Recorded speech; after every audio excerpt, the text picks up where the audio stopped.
Happy Facebook Live Wednesday. Today's topic, out of the past, nearly 28 years I've been teaching, also as a mother of a soon-to-be 26-year-old and a 20-year-old, my two daughters have taught me a lot about, demanding respect. Do we demand respect? Actually, I'm going to explain why, but we cannot demand respect. Hey, Patty, my soul sister on the island, on the big island. We cannot demand respect. You can require, right? You can't force respect, but what we can do is require that rules are enforced. I tell my students all the time when they don't want to do something, you don't have to like it. You can hate every minute of it. You just have to comply and cooperate. I tell them I only work with cooperative children. And they look at you like, what? Yeah, you can hate every minute of it. I used to tell my mom, you don't have to like, taking your medicine. You don't have to like going to the doctor. You just have to do it. And it's something that triggers their brain because they can't understand even the concept of doing something out of, oppositional, right? It's like, wait, I don't like it, so I'm not going to do it. Like sometimes you teach kids, right? You don't like what I'm serving for your meal, but you're going to eat it. And give a consequence. You just won't eat. So disrespect, what does it mean? If you have a significant other, a sibling, a boss, a friend, or just your children, of course, your nieces, nephews, anyone who disrespects you, it's because they are trying to solve a problem, whether it's trying to express their frustration, feeling that something is unfair, right? It's like, why, how dare you fill in the blank? So their immediate reaction is to react. Like, I'm going to show you how upset I am by disrespecting you.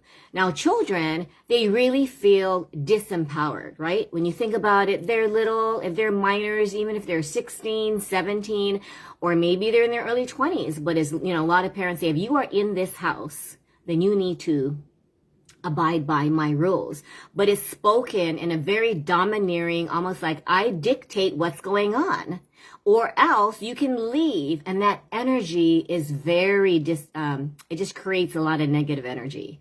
So people who are energy workers, if someone said to you, you better love me the way that I am, or just get out of here, people would feel that harsh energy. And if you are in a dysfunctional relationship, what do? You love the person, they're mistreating you, but you stay because of, how much disrespect do you tolerate? As a parent, you signed up for the job. If you're a teacher, if you're an aunt or uncle, how you react will create an experience and a memory for that child whenever they are dissatisfied, upset, and unable to express their feelings. So kids who feel powerless, I'm going to use my notes today, in the face of rules or expectations, just automatically, what do? They talk back. They might bite or hit if they're really little, right? And disrespect is a way to bring some of the power back.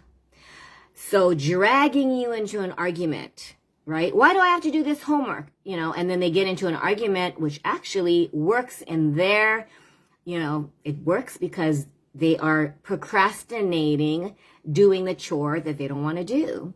So I have learned in the past, 28 years, I know when someone's distracting me or trying to procrastinate, and they're expert in diverting, right? Like, hey, I have a question, Miss Karen. Do you know what my favorite toy is? Or, hey, guess what happened to me? So I'm learning to say, hold that thought. Let's just finish this 5-minute assignment or activity, and then you can share.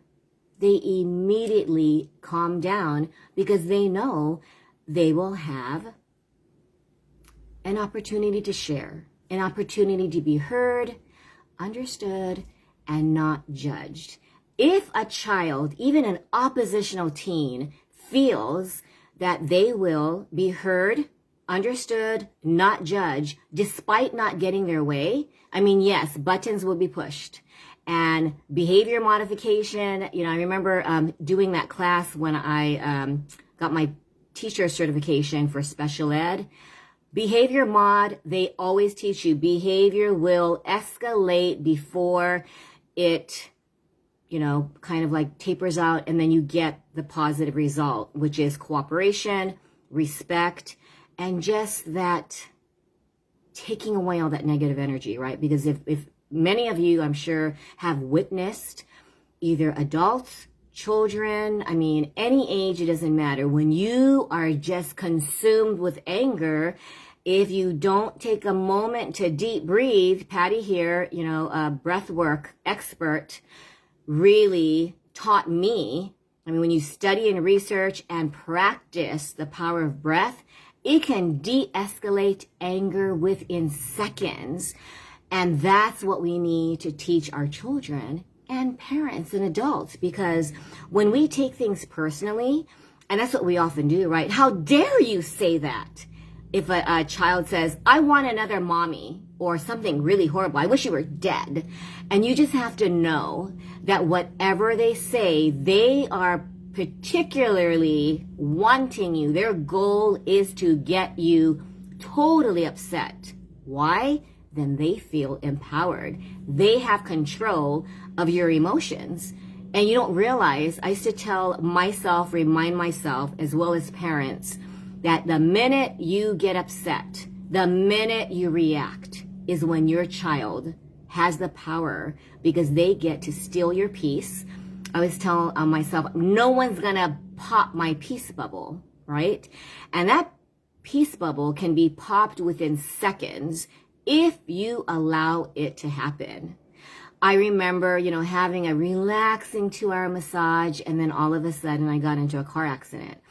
One time I just got into an argument, and I thought, there goes my peace. I didn't realize it was my choice whether to allow, right, disrespectful behavior, a car accident, anything external that you can't control that pops your peace bubble.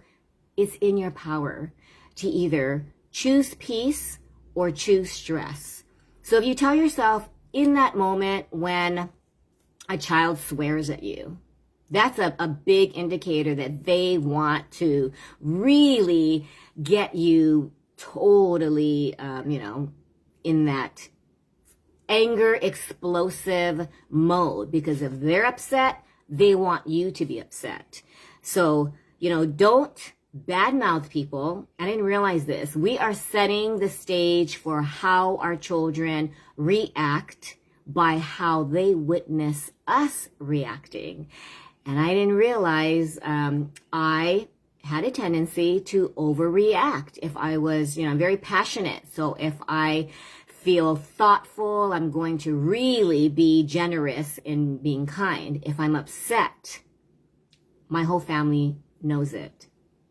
And lately, they've been saying, wow, you would have parented us totally different. But now my brain, I'm rewiring, is to believe that anyone who's upset at me, that it's not about me. They are going through something. So they are taking what you say super personally. You did not have any intention, right? As a parent, if you take the phone away, if you say something like, will you not care about your grades? Do you not want to be a success in life? Are you satisfied with being a failure? How could you make such a stupid mistake? Those are fighting words. Those are words that give your child, in their head, they're giving themselves permission to act out, right? So, first step, deep breathe, take a step back. And I've done this where I walk away. Sometimes if you can't walk away, guess what? You can walk away mentally. Deep breathe. Picture yourself in a place of serenity. Sometimes I picture myself, on a neighbor island. I picture myself maybe at the beach. I picture myself with my dogs on my bed about to take a nap. that really, whatever vision that makes you feel, all's right with the world, that's what you need. The minute you feel super, super upset, super like disrespected, like how dare they say something like that to me? And a lot of times when you think about it, it's the story that we tell ourselves. So I always tell parents, don't believe every thought that enters your mind. We immediately go to, how dare you speak in that tone of voice? How dare you not obey me? Right? And obey, when you say obey, it's kind of like if someone says, hey, aren't you going to obey your significant other? Aren't you going to obey is a very harsh word that carries, you just feel disempowered, right? When someone demands, so once you demand respect, you will not create the right healthy environment to even get the respect, right? Because teens often say, well, you don't respect me, so I'm not going to respect you, which makes you really, really upset because you think, wait a minute, I am the parent. You do as I say. As soon as those kind of words are said, that energy between you and your child, you are entering World War III.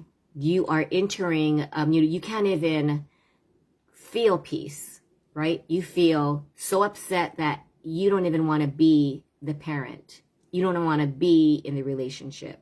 So when you feel that someone is being, especially if you're maybe, age 3 to say 23, usually the teenage years are when, people think, okay, those are the turbulent, terrible twos, turbulent teens. Whenever someone is seeking independence, and this could be as an adult, and if you're in a dysfunctional relationship, which is, it's more not really equal. Sometimes in relationships, one acts like a parent, the other one acts like a child. And if it works and the subservient party obeys, it might look like everything's working out, but someone's giving in and someone's demanding. So when disrespectful words are said is because they are trying to seek independence, right? The more powerless you feel, sometimes it'll come out in overreacting, whether it's physically, emotionally. You are told, I need to, just defend my pride or defend me as a human being because no one should say that to me. And if you don't take that deep breath when you overreact, it can, later on make you feel a lot of regret, make you feel like, oh my gosh, did I really do that? I've been guilty of that. The words that have come out of this mouth, I used to be so embarrassed, but it's because I overreacted and did not use the power of breath. So, why can we not demand respect? I thought of this, and I know I'm going to get a lot of, some people are like, you need to demand respect because, if I don't demand it, then my children will just walk all over me, right? Which is a misconception. Because if you demand respect and you say those words, your child, if they're in that I need to seek independence phase, they will take that as, like I said, fighting words. You can't make me listen. And so you can require children to act respectful, right? You can say you need to follow the rules even though you don't like it. That means not using abusive language. If they do use inappropriate language, what is the consequence? I need you to just, and it doesn't necessarily mean to take privileges away. You could do that, but it does increase the resentment. You can simply say, I need you to just go in your room.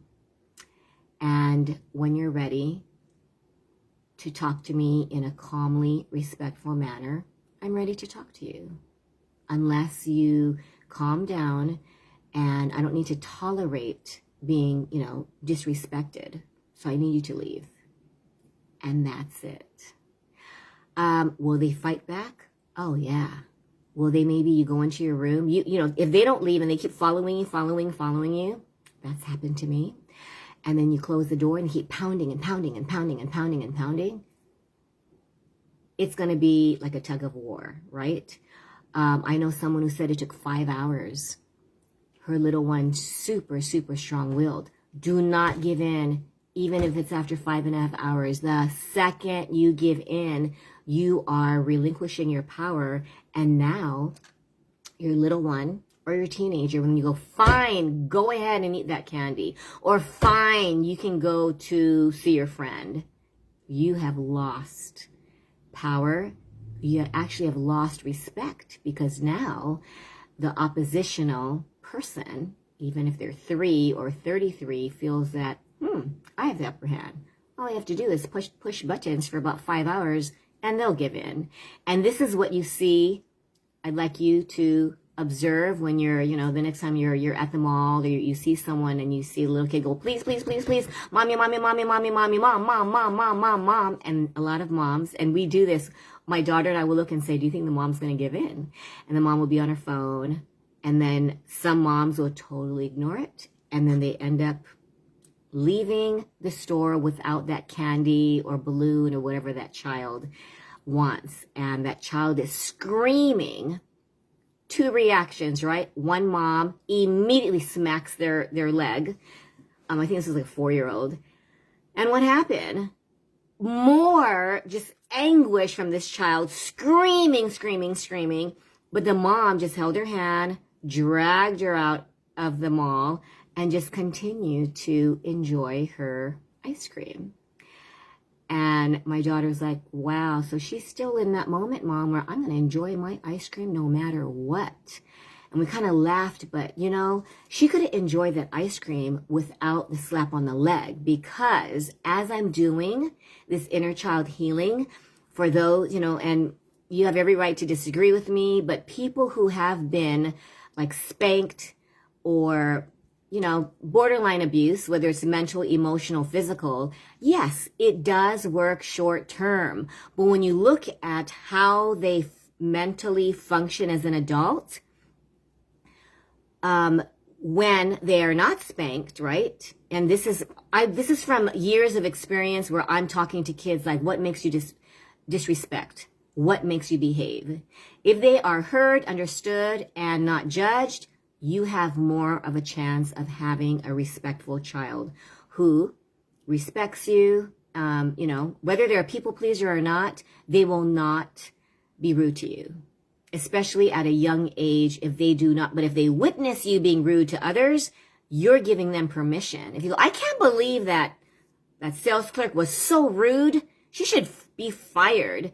You are teaching your child inadvertently what to do when you are dissatisfied when someone's misbehaved.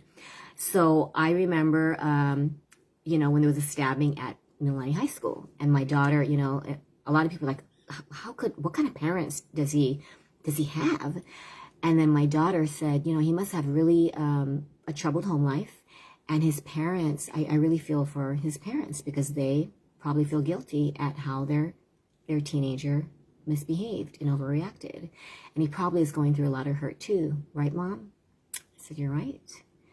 And, punishment only increases that anger, because not only do they feel judged, they feel anger, but you add punishment to it. It's almost like a prisoner who gets solitary confinement because they misbehaved, right? Instead of maybe the proper counseling, maybe finding out what is causing that rage, they might self-destruct, they might commit suicide, worst case scenario, but they are not going to be healed. But the thought process is you will be punished until you learn to behave. And that causes the inner child as an adult. You can be in your 40s.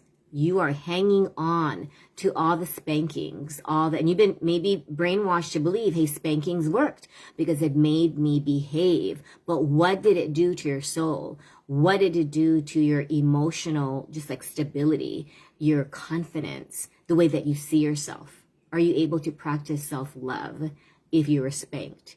Because I'm realizing the guilt that I feel is I've learned that to make people happy is a good thing, but am I sacrificing my own inner peace?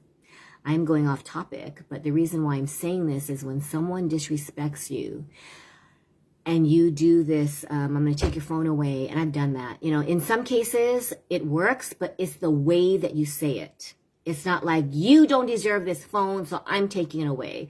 I had someone who just said that their phone was taken away for the entire school year, along with video games.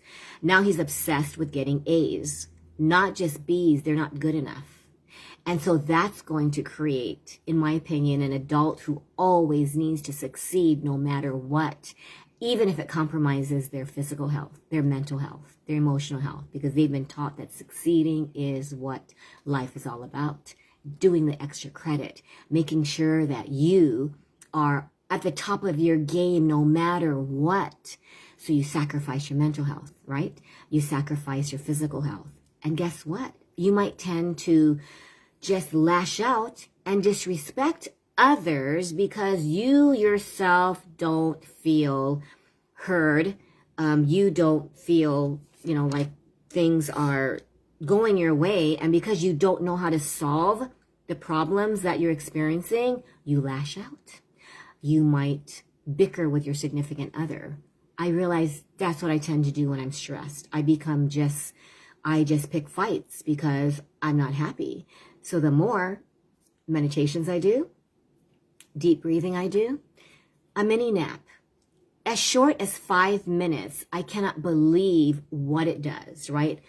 5-minute rest, deep breathing for 2 minutes, guys. If you don't believe me, reach out to Patty Hoyt, right? 60 seconds of deep breathing can change your mental state. And then when your child sees that you have calmed down, they will automatically come down. I have children who are really just explosive with anger. Why? Because they're upset that they did not get their way.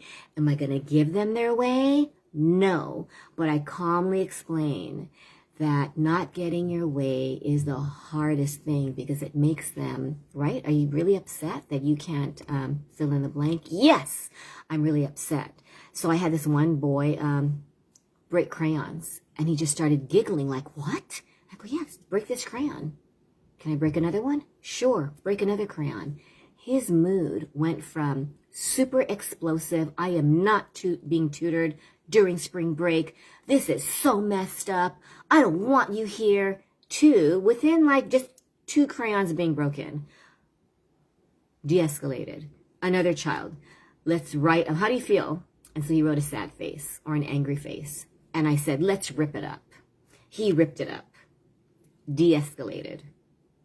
So in closing, how do you solve this disrespectful behavior? I asked one of my teenagers, and he said, actually, the best thing to do is ignore it. I said, won't that escalate it? Yeah, for a while. But then I realized that when I act up, and if my mom doesn't change her mind, then I stop because it's not going to work. And it's kind of wasted energy. Oh my gosh. From a 15-year-old, and then a 12-year-old, of course, if they feel really upset, it'll take longer. It might take weeks, right? If you don't give in, they'll be like, you know what, that I'm going to do everything in my power. They might fail exams. They might, go to class and never do homework, never do classwork, fail exams. Well, guess what? You don't react. That's the hardest part, not reacting. You can calmly say, wow, you must feel, I can imagine how you feel. Are you feeling really upset? Yes, I'm upset because I don't know why I have to go to school every day. It is stupid. I understand. I get it. I wouldn't want to go somewhere like work because sometimes I don't think it's worth it. I'm only doing it for the money and I hate my job. Yeah, I hate school. Why do you hate it? Because it's stupid. Do you want to graduate? Yeah. So if you keep this up, do you think you're going to graduate? I don't know. But get them talking. Listen more. Lecture less.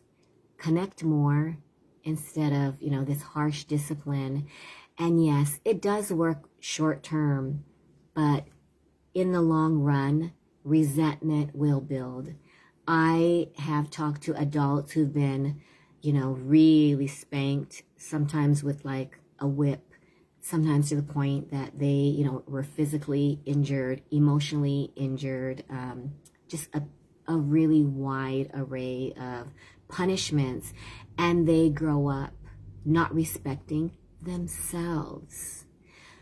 So what happens? They might disrespect themselves, but also disrespect others. And anyone you see who doesn't know how to calm down, their behavior will escalate. And then anger gets the best of them.